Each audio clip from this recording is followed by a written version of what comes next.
கிராமப்புறங்களில் நம்ம நிறைய விஷயங்கள் பார்த்துருப்போம், கேட்டிருப்போம். அது நமக்கு திகில் ஊட்டுற மாதிரி இருக்கும். அப்படிப்பட்ட ஒரு ஸ்டோரியை தான் இன்றைக்கி நம்ம பார்க்குறோம். அந்த ஸ்டோரி தஞ்சாவூர் மாவட்டத்தில் உள்ள ஒரு கிராமத்தில், அந்த கிராமத்தில் உள்ள அந்த குளத்தில் பல மர்மங்கள் இருக்கின்றன. அதை பற்றி நம் இப்போது பார்க்கலாம். இந்த கிராமத்தில் ஒரு பழைய குளம், அதுக்கு பெயர் கூட யாரும் சொல்ல மாட்டாங்க. பகலில் பார்த்தா அது ரொம்ப அழகாக இருக்கும். மரங்களோட நிழல், நீர் பிரதிபலிப்பு, காற்று மெதுவாக வீசும். ஆனால் சூரியன் மறைந்ததும் அந்த இடம் மாறி போயிடும். கிராமத்து பெரியவங்க சொல்லுவாங்க, அமாவாசை இரவு ஆனால் அந்த குளம் பக்கம் போகாதே. ஏன் என்று கேட்டால் அவர்கள் முகம் மட்டும் மாறிடும். பதில் வராது. இப்போ இருந்து 20 வருஷத்துக்கு முன்னாடி அந்த கிராமத்தில் மீனா என்ற ஒரு பெண் இருந்ததா, அவளுக்கு இந்த குளம் ரொம்ப பிடிக்கும்னு ஒவ்வொரு மாலையும் அவள் அங்கேயே உட்கார்ந்து இருப்பாள். ஒரு அமாவாசை இரவு அவள் வீடு திரும்பல. அடுத்த நாள் அக்கம் பக்கத்தினர் தேடும்போது குளம் கரையில் அவளுடைய சேலை துண்டு மட்டும் கிடந்தது. அந்த இரவு முதல் ஒவ்வொரு அமாவாசையிலும் அந்த குளத்தில் ஒரு பெண்ணின் குரல் கேட்டுக்கொண்டே இருந்தது. அதனால்தான் அந்த கிராமத்தில் அமாவாசை அன்று யாரும் அந்த குளத்திற்கு செல்ல மாட்டார்கள். பல வருடங்கள் கழித்து கார்த்தி என்பவர் அந்த ஊருக்கு வருகிறார். அந்த ஊரில் உள்ள ஒரு டீ கடையில் டீ குடித்து கொண்டிருக்கும் போது அங்கு அந்த பெரியவர்கள் அந்த குளத்திற்கு நீங்கள் சென்று விடாதீர்கள் என்று கார்த்தியிடம் கூறியுள்ளனர். அதற்கு கார்த்தி, ஏன் அந்த குளத்திற்கு நான் செல்லக்கூடாது?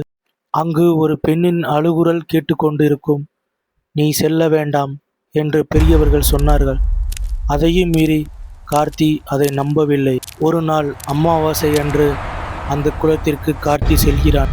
அப்போது அந்த குளத்தில் குளிர்ந்த காற்று வீசிக்கொண்டு இருக்கும் போதே கார்த்தி அந்த குளத்தில் கல்லை எடுத்து எறிந்தான். சட்டென்று ஒரு குரல் கேட்டது. அந்த குரல், என்னை பார்த்தையா? கார்த்தி அங்கிட்டு இங்கிட்டு சுற்றி பார்க்குறான், ஆனால் யாரும் இல்லை. திரும்பி ஒரு குரல் கேட்குது, என்ன பார்த்தியா? அந்த குளத்தின் நடுவே ஒரு வெள்ளை நிழல் மெதுவாக எழுந்தது. கார்த்தியின் முன் பக்கம் அந்த உருவமானது என்ன சொன்னது தெரியுமா? என்னை விட்டுட்டு போயிட்டாங்க.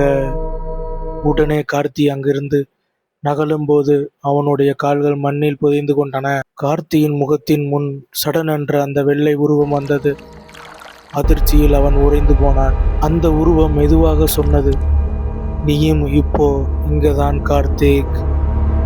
கார்த்தி உடனே கத்துனான். அடுத்த நாள் கார்த்தி காணவில்லை. ஊர் பொதுமக்கள் எல்லா பேரும் அந்த குளத்தின் அருகில் சென்றனர். அப்போது கார்த்தி அணிந்திருந்த காலணியும் அவருடைய மொபைலும் இருந்தது. அப்போது ஊர் மக்களில் ஒருவர் அந்த போனை எடுத்து பார்க்கும்போது அந்த போனில் ஒரே ஒரு குரல் மற்றும் பதிவாகி இருந்தது. அந்த குரல், என்னை பார்த்தையா? அன்று முதல் ஒவ்வொரு அமாவாசை அன்றும் அந்த குளத்தில் இருவரின் குரல் கேட்டது. அந்த குளத்திற்கு நீங்கள் போவீர்களா? மீனாவிற்கு என்ன ஆயிற்று? கார்த்தி ஏன் அந்த குளத்திற்கு போய் அவனும் மாட்டிக்கொண்டான்? இதை பற்றி நாம் தெரிந்து கொள்ள 20 வருடத்திற்கு பின்பு நாம் செல்ல வேண்டும். அந்த குளத்தின் மர்மங்கள் இன்னும் ஒளிந்து கொண்டுதான் இருக்கிறது. மீனாவுக்கு என்ன ஆயிற்று? அடுத்த எபிசோடில் நம்ம பார்க்கலாம். நம்ம சேனலை ஃபாலோ பண்ணுங்கள், சப்ஸ்கிரைப் பண்ணுங்கள்.